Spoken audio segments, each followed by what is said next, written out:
All right, ladies and gentlemen, we are back for Paladin versus Shaman Part 2. Now, the whole reason why there actually is a Part 2 has to do with the fact that somewhere around my recording of it, let's see here, around about the 1 hour and 16-minute mark out of the 31 minutes left to go, this basically happened. Shaman, which he's going to do so. Yeah, and then the audio basically dies forever and a day, and the audio is basically just kaput.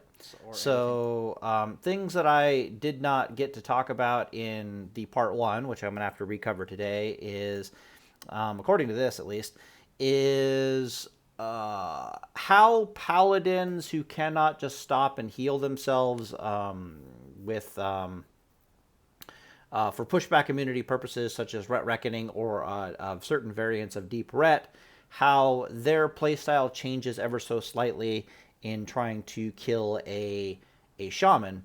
And after that, which I'm basically covering right here, I start talking about how to actually engage a shaman at like long range, somewhere in the 30-yard area. Here I'm talking about the shaman pushing in on the paladin and blah, blah, blah, blah, blah. And certain things where it's like a dancing around or something out here. But we'll basically cover that in this video. And boop. Okay, so I think where I wanted to start off is in Dracova's build. So, moral of the story with Ret Reckoning, I can probably sum it up pretty simply, is if you recall, we talked about the Paladin pushing in on the Shaman to basically beat them up, right? How Ret Reckoning differs, or Deep Ret, for example. Well, Deep Ret's got Repent to play with, so things can get even more interesting. But once you physically get on top of the Shaman, like everything plays out the same. Once you survive the burst and physically get on top of the Shaman, everything basically plays out the same from our previous video, which is you're using Seal of Justice, you're going for a stun, you're healing off of that. If they trinket that, you throw a real stun and blah, blah, blah, blah, blah. You're just using your stuns to heal, and you're swapping between whatever stun or CC you have on hand to heal for Seal of Justice stun heal, and you're basically just this entire time just beating the shit out of the Shaman. Now, the major thing that changes is how you're going about reducing incoming damage. So with my build, as you recall, the holy build that I suggested, we're leaning heavily on our resists and keeping things as simple as humanly possible. Now, you could use that exact same gear for a Ret Reckoning Paladin or for a Deep Ret Paladin and get away with it scot-free. I mean, you're pretty much... It's going to be like 1 in 10 times you're not going to die to the burst, would be my basic guess. Brain died. Give me a sec. Yeah, so like 1 in 10 times you won't die to the burst. Every now and then you might explode. When you get good, you can manage your RNG like previously talked about to avoid that scenario.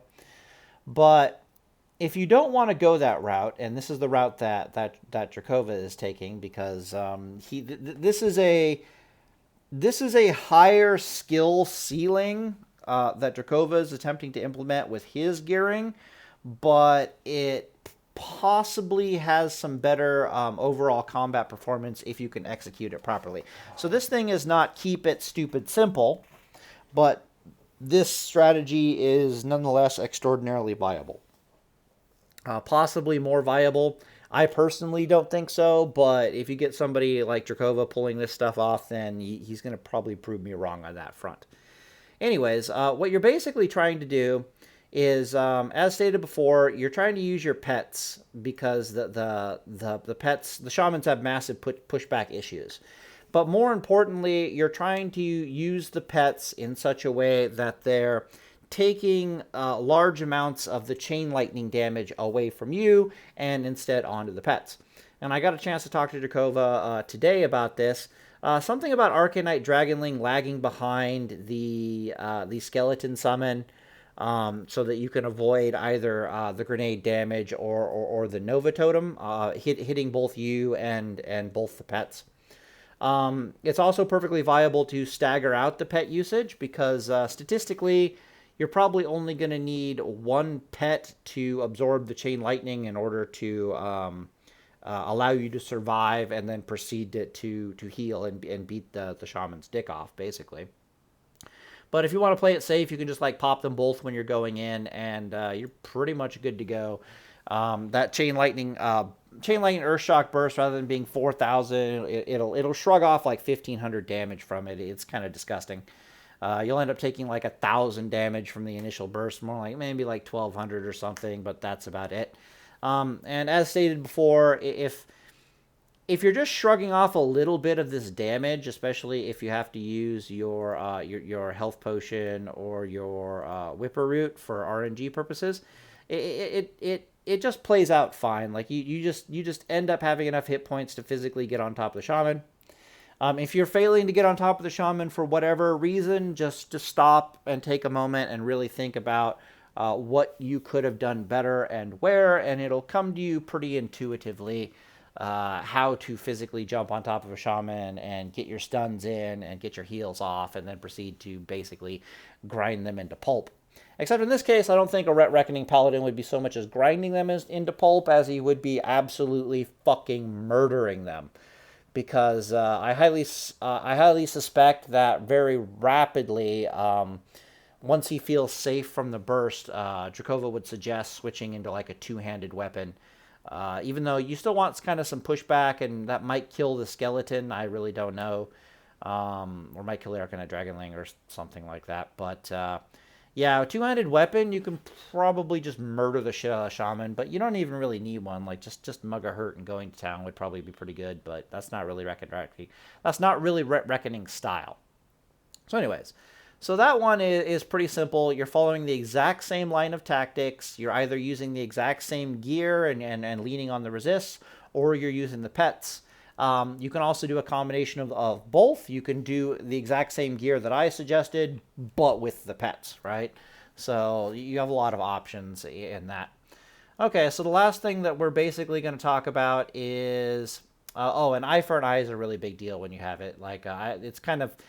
I shouldn't have to explain what eye to an eye does in this situation, but it's basically just a huge...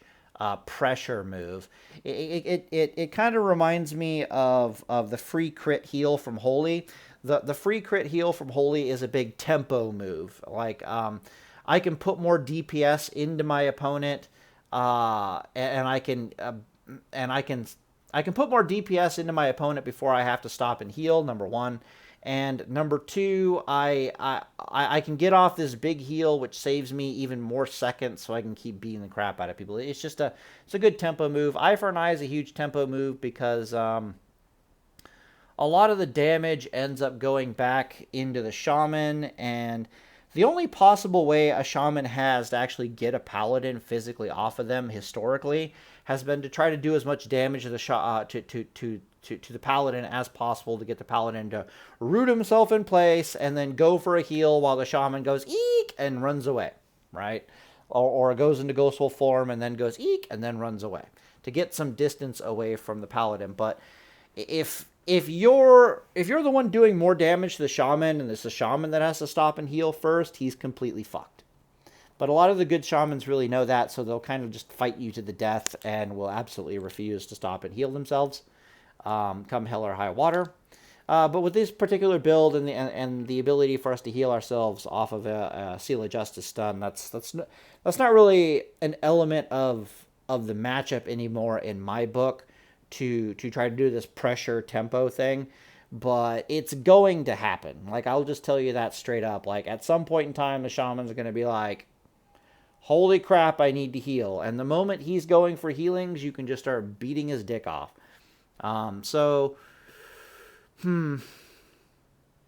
that's kind of all I have to really say about that. There's really not much there. The exact same process applies. Like I said, those two things overlap.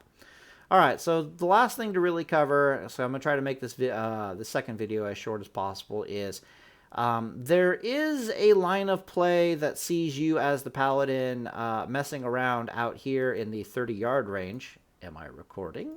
Okay. Messing out here in the 30-yard range. And this is particularly for Paladins that can heal themselves. Now let me try to remember what exactly I was talking about. So bad shamans or inexperienced shamans will try to stay at long range and cast lightning bolts into you, whereas the good shamans, the ones with a lot more experience, are going to try to push into you to keep you within earth shock range at all times. But the bad shamans are going to stay out at the long range distance, and I'll explain why in a second. Okay. Yeah, so what the hell is that? Fucking annoying, anyways. What the hell was I talking about? Shaman, push into you, stay at range, blah, blah, blah. Okay, yeah, so the way a shaman tries to kill a paladin at range is they just cast lightning bolt after lightning bolt after lightning bolt after lightning bolt, and they're looking for like back-to-back lightning bolt crits, and then they're going to push in on you with like a grenade or a goblin mortar, or they can actually close the distance enough to get an earth shock into you before you can get a holy light out. And the weird way that lightning bolt works is you kind of have to counter the lightning bolts that are coming in with holy lights. Like you can weave in some flash of lights, but really you're just sitting out here and healing yourself with holy light. And it evens out if they're throwing lightning bolts at you and you're casting holy light, and they're throwing lightning bolts at you and you're casting holy light. You can burn a lot of shaman's mana that way, which is actually a really good thing to do. Because the more mana you burn out of them before you charge into them, it's like one less burst they have, possibly even two less bursts that they have, and things become more interesting. But yeah, so you can sit here at range. You can trade mana pretty evenly with the shaman. It's actually not in the shaman's favor, but it becomes more of a one-to-one when you factor in like the mana potions and the night dragon fruit that they may or may not have. And then what inevitably happens is a couple back-to-back crits happen, or even like one major crit happens, and the shaman for some reason decides it's go time. Like maybe you were already down 500 hit points. This lightning bolt comes in, hits you for 1600.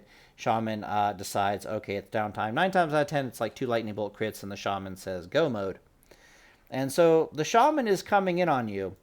But really all the shaman has to offer as far as burst is concerned is he can't do a Nova Totem at this range.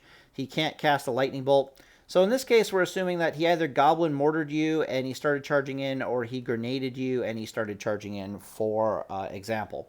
So he charges in a bit. He used the goblin mortar or the grenade to interrupt your healing. It's actually very difficult to get a grenade out at this range, believe it or not. So let's say I'm casting Holy Light at like the 30-yard, 36-yard range, and this shaman decides he wants to chuck a grenade at me, right? It takes about 1 second of charge up time, and then it takes flight time, and then it finally lands, and there's like batching delay. A lot of times what'll actually happen is this lightning bolt comes in, it has to hit you and crit you. Odds are you were probably charging a heal even before that. All too often they decide it's grenade time, but for some reason they I don't know why they do it, but they consistently fails is what I'm trying to say. You add up all the time it takes to cast it, and travel time, and then burst, and then like blah, blah, blah, blah, blah. Point is that very, very often if they go for a grenade, the grenade just whiffs and you get the heal off anyways, and then from there you can make a decision, because the shaman's basically, he throws a grenade, then he has like a second of time to run in. The grenade hits, whiffs, and the shaman's like, do I continue? What do I do? Blah, blah, blah, blah, blah. And the answer is he's fucked. But we'll show you pretty much why he's screwed. Well, in this scenario, you're near full life, and the shaman, yeah, you're going to see what his burst potential is here in a second. So let's say, for example, the grenade succeeds. So let's say, for example, that you're down something like 2,000 life from normal. That's That's kind of like a lightning bolt crit plus some fire damage plus like some extra damage actually on you. Heck, we'll say you're down for the sake of this argument. You're down like you're down around 3,000 hit points, right? So that's over 2,000 damage that you've taken. He can then hit you with a chain lightning earth shock at this range for like 4,000 damage, and you only have like 3,000 hit points. Theoretically, you should be dead. But wait 1 second. I really got to clear my throat here. It's kind of annoying. Okay. Whew. Okay, so yeah, so you're at 3,000 hit points. They can hit you with like a 4,000 burst. Here's the problem. So you're stunned for 3 seconds, but let's calculate how far they had to run. So you're sitting at about a 30, probably like a 32, 33 yard range, because shamans can shoot out to about 36 yards. The shaman has to close within, what is that? That's about 13 yards at like 8 yards a second. So he's taken about 1.5 seconds of waddling his little happy ass within range to you. You may or may not be charging a heal. You may or may not be seeing him charging a grenade and running away. Let me think about this. Yeah, so you can totally see him kind of closing in on you and coming for you is what I'm trying to say here. So if you see the grenade coming or... okay, yeah, okay. Time out. All right, so if it's a Goblin Mortar, what happens is Goblin Mortar stun is almost instantaneous, which means that Shaman has to travel over 1.5 seconds to get barely within his Chain Lightning Earthshock range. And then he's got like he has to charge up this combo and put it on you. And this 3-second stun is still ticking down. The moral of the story I'm trying to express is Whipper Root and Health Pot might actually save you here. And you could actually be spamming them and you might get it out, you might not. I haven't really tried this very, very often with the... I haven't tried this very often with... actually doing it with the shamans. I usually just look at the situation and I decide some other course of action, like, oh shit, am I going to bubble here? Or I just have enough resist that I'm not even really concerned, kind of a scenario. But let's say, yeah, he does get within range. And okay, let's do the grenade option by comparison. So the grenade is interesting because it has this flight time. So the shaman can definitely get within strike range of you before the grenade actually comes off. However, the scenario you're going to be looking at as the Paladin is the Shaman saw a lightning bolt crit you. They may or may not be finishing another lightning bolt at you, or they might just like stop and like are kind of coming at you while throwing a grenade. Like you can kind of see the grenade coming because their hands start glowing and they start doing some weird stuff. And there's plenty of time there for you just to be like, oh, let me stop trying to do my healing because I think a grenade is coming and popping a Whipper Root or blah, blah, blah. Or worst case scenario, you're just, you're popping a pet or you're popping, actually, what the hell am I talking about? You really wouldn't have a pet. Or you're popping or something else. Anyways, so what I'm trying to, I completely forgot that that if you're at 30-yard range, that you're actually technically a holy paladin, and then you're using the build that I showed in the first video where you have like a metric shit ton of resists. So you're sitting out here with some retardation like 120 fire resist and like 101 nature resist. So this lightning bolt that crit you is like a rare theoretical lightning bolt that comes in and it doesn't get resisted and it doesn't get critically hit, and for some reason you still had some extra damage on you and you're down around 3,000 health. Being down around 3,000 health while you're chilling at this distance and trying to heal yourself with those kind of resists is going to be extremely rare, but we're just going to play out the scenario and see what happens. So let's say our shaman did successfully get within range. This shaman can now strike me with 4,000 nature damage. That is 4 resist checks against my 101 nature resist.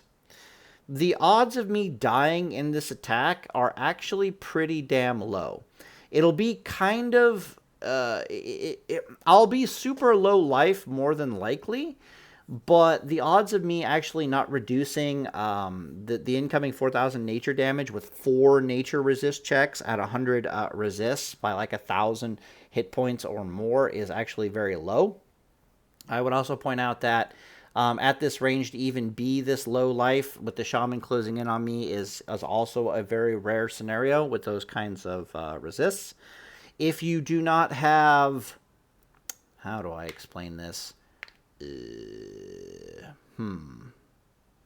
I'm trying to figure out like what other trinkets would you be using under these conditions. Would you like have a skelly offhand summon pet or something like that, or blah blah blah blah blah? I would definitely point out that at this hit point range of only having like 3,000 hit points left, you are within the theoretical strike zone for a kill for a shaman. Like the shaman could theoretically kill you.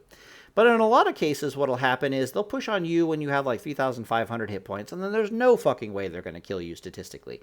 That'll be like a 1 in 10 duel where it's like, okay, I got 3,500 hit points, go ahead and hit me with your Chain Lightning Earth Shock, and then you fail to resist more than 500 hit points, and you're like, okay, that was stupid. Meanwhile, you're, just kind of spamming away on your health pots and whatnot. And of course, if you are feeling the pressure with the low life because RNG has not come your way, you can just kind of bubble.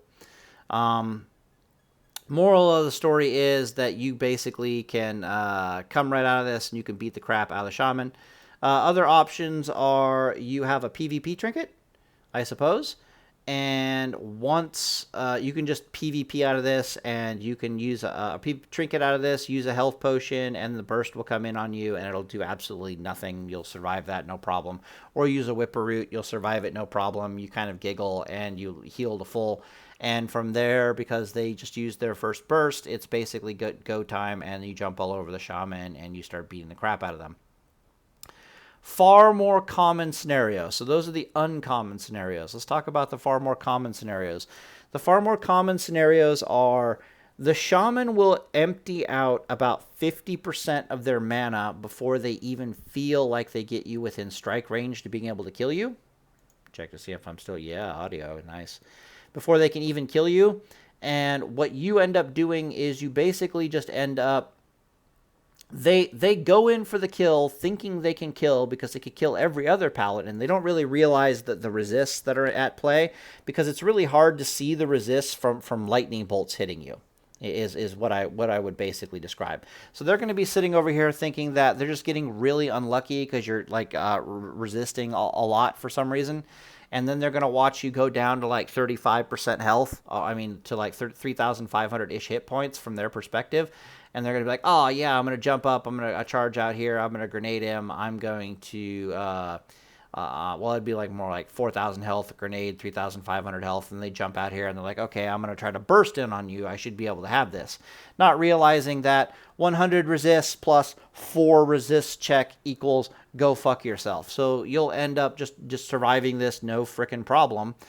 You'll pop like a whipper root. You'll heal back to full. The shaman will be like, oh, what the fuck? Might be trying to put a chain lightning into you. Or sometimes they keep closing and they go for like a Nova Totem or something. And you just heal back to full, and it's basically go time, jump all over the shaman. In some cases, they just start running away. But it's like, what do I care? I just traded a whipper root tuber for an entire burst. Like, that is literally what just happened. Their burst is gone, or at least one of their bursts is gone. They're below 50% mana. They're like at a 1/3 mana, and I'm down a whipper root tuber. Woo! Literally, you can just like throw a grenade at them if you want to, and just jump all over them, and just start beating their dick off, basically. It's go time to go kill them. So that is the far more common scenario. Other scenarios that you can try for are scrolls of blinding light are very good against a shaman. And of course you can mix and match these. You could have like some resistances and scroll of blinding light. For example, Scroll of Blinding Light is awesome because it lets you very easily keep up with the healing from the damage from the Elemental Shaman. You factor in a little bit of resists with that, and you're in the same scenario where you're unkillable. It also doubles up as a DPS trinket if and when you actually do jump on top of the Shaman. And again, if you just have those stats in that gearing range and you're sitting out here, they're not going to be able to kill you. It's going to be like it's going to be a 1 in 10 duel where RNG just doesn't go your way, and you can even see RNG not going your way a mile away, and you just bubble, and you're like, okay, I use bubble, what now? And the shaman's like, aha, I traded a burst for bubble, yay. Out comes your grenade stun, you jump on top of the shaman where you heal yourself, then comes the grenade, then you jump on top of the shaman, and now you're beating all over the shaman who's very low mana, and he's like, fuck. And then he basically proceeds to die horribly. So, because of the SOJ stun heal, it's pretty easy to deal with all that. Far more advanced tactics at the 30-yard range, if you're, I don't know why you do this, but it is an option on the table, is what you do is you wear, let me think, it's like you have PvP trinket and you have goblin rocket boots, for example, and then from there you can do whatever the hell you want as long as you have some decent resists. You stay in the 30-yard range area and you trade mana for mana with the shaman. You're healing yourself. He's throwing lightning bolts at you. And then all of a sudden, what you decide to do is, once the shaman does go time on you and he throws a grenade at you or a goblin mortars you, you wait for him to like push into you because you might as well, but you don't really have to. Actually, no, I take that back. Maybe you don't have to, but whatever. Point is, you just trinket this, basically. I suppose there's multiple options. You could wait for him to push into you. You could wait for his burst. You could trinket out of the stun right before his burst hits, and you can heal up a bit, take the burst, kind of laugh your ass off. But at some point in time, your answer to the situation is, oh, look, I got your grenade. I may or may not have gotten your burst at the cost of like a whipper-root tuber. I'm going to activate my goblin rocket boots, and I'm going to run the fuck away. And you run away just long enough to drop combat and to switch into better gear, basically. And then you heal to full, and you come right back in after the shaman, who's probably eating and drinking and very confused. Throw a grenade, catch back up to shaman off of a grenade, proceed to beat his dick off. They're probably at like half mana ish at that point, and you probably got their burst at the expense of a whipper-root tuber, for example, and it's just like whatever. Other scenarios that go really well with this are like an AGM trinket if you have it, and the rocket boots, because you can, you trinket out of the stun, you pop the AGM, you soak up the burst, you activate the rocket boots, and you can either run away to change out gear and heal, or you can jump all over the shaman and you can beat his dick off, whichever one you so prefer. So anyways, there's basically there's an awful lot of options here is what I'm saying for 30-yard range play. The 30-yard range play, as I said before, it doesn't work on the more experienced shamans, because what the experienced shamans are going to do is they're going to actually try to push into you. They don't want none of that shit. They want an honest-to-God proper burst. So they're going to do weird things like try to push on you and pressure you. And it's highly advised that if the shaman is pushing on you, that you can try to run away, but it's usually, it's not the greatest thing in the world. If they're pushing in on you, you just kind of heal to full, and then you just go, you just pull the trigger on go mode. Because if they're pushing in on you, that basically negates one lightning bolt from their burst. However, they typically compensate for this. It's not even really. Yeah, it just kind of negates one lightning bolt from their burst, so even that's not a very good option in my personal opinion. In my experience, what they typically do is they push in on you, and they see you heal off of whatever lightning bolt they hit you with, and then you're pushing in on them. And then rather than trying to contest you or anything, they just literally plant themselves in place and they charge up a lightning bolt on you. So they get their lightning bolt out. Then they put down their Nova Totem. Then they immediately stun you. And keep in mind, you're already all over the Shaman. Like, you're like, you're kind of all over the Shaman, but they'll just sit there and take it and put that lightning bolt into your face, and out will come the War Stomp stun. Yeah, the War Stomp stun, the Nova Totem, and the burst, and they try to put the burst in your face, but it's exactly the same scenario as it played out before, right? It's literally the exact same scenario we talked about at the beginning of the video. Manage your RNG accordingly. The lightning bolt, blah, blah, blah, blah, blah. You still have bubble. You still have your whatevers. You just jump on top of them and stun them, and you beat the crap out of them. Very, very simple. All right, so the big question is, do I have anything else to really talk about with this matchup? There's a big difference between orcs and Tauren shamans. So the Taurens are interesting in the fact that they have, I think their War Stomp is, I think their War Stomp is not on the global cooldown. In fact, I'm pretty goddamn sure it's not on the global cooldown. But I could be wrong about that. So the Tauren Shamans are fascinating in the sense that Shamans have enough mana for 3 bursts, effectively. And the Tauren Shamans can pack enough stuns for 3 bursts, effectively. So they got Grenade Stun, they got Goblin Mortar Stun, and they got War Stomp Stun. However, the Taurens are far more susceptible to being stunned themselves, so your healing off of your stun tricks is much more viable against them.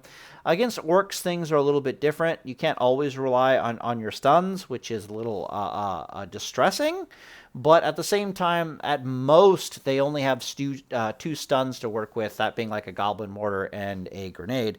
And so they end up with like 3 potential bursts with their mana, but only 2 stuns to go with those.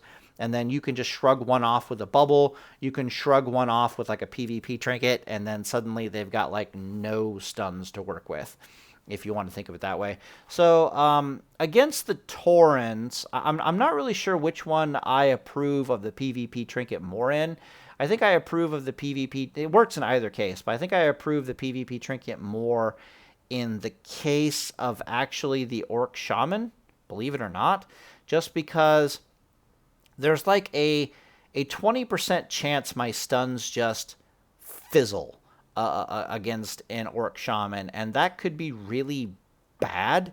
And basically just having one of their potential 2 stuns that I can just knock out, and then I can just knock the other stun away with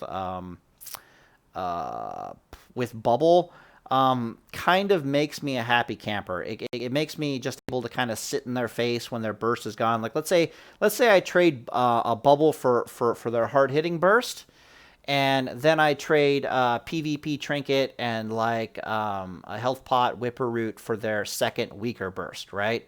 So they stun me with a Goblin Mortar, they stun me with a Grenade. I make the bubble trade, I make the healing option trade, and next thing we know, he still has mana. I'm physically on top of him. I've healed to full because I can heal to full because they're not going to kill me. I think the play is you like trinket. Yeah, you trinket out of it. You health potion up. You have enough hit points. You heal back to full. And the shaman's like, crap. And let's say I used, yeah. Would it be that way? Yeah, no, that works out. And suddenly I'm in a scenario with the shaman where the shaman still has mana and he still has burst potential, but he doesn't have any stuns because I've traded effectively for the stuns. I'm only down a trinket. I still have more. Yeah, I'm just going to beat him to death. Like, my hit points are too high. My resists are too high. I am literally just going to fucking murder him.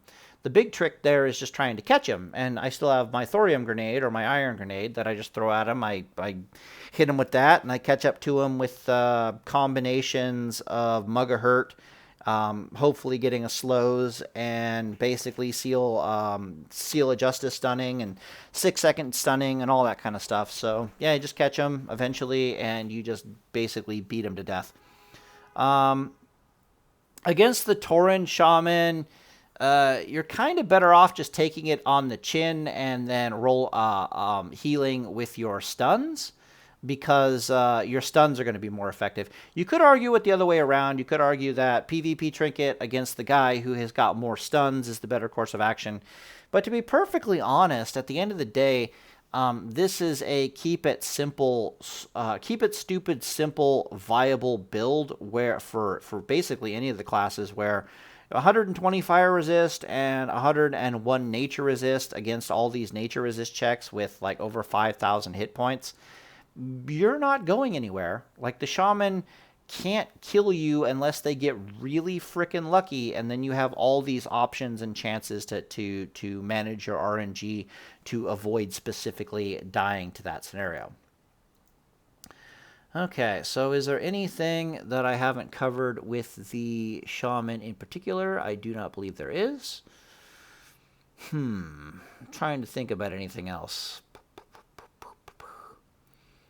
Can shamans be tricksy? That's a good question. Not really. Shamans are very limited with their mana, so they can't really be too tricksy. They can't really like do pet summoning on you or anything crazy like that. Like AGM trinkets, you're just gonna kind of laugh at that. You're like, oh no, I can't do this or I can't do that. I don't think you can. Oh, I wanted to say that. Yeah.